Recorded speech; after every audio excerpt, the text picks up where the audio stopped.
खूप दिवसापासून ब्लॉग करायची इच्छा होती आणि त्यातून आज गौरीची तयारी पण करायची होती. म्हटलं ह्यापेक्षा चांगला मुहूर्त नाहीच आहे.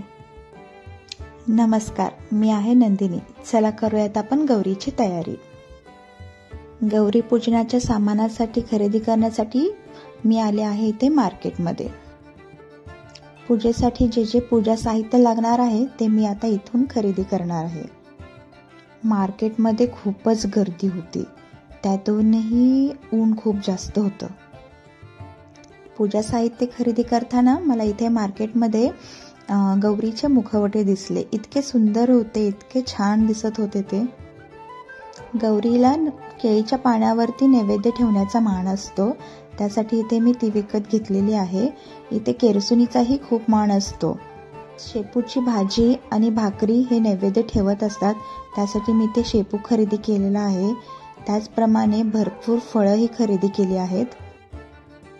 गौरी गणपतीच्या डेकोरेशनमध्ये फुलांच्या सजावटीने खूपच अधिकच भर पडते, त्यासाठी मी ते काही फुलांचे व्हरायटी विकत घेतलेले आहेत.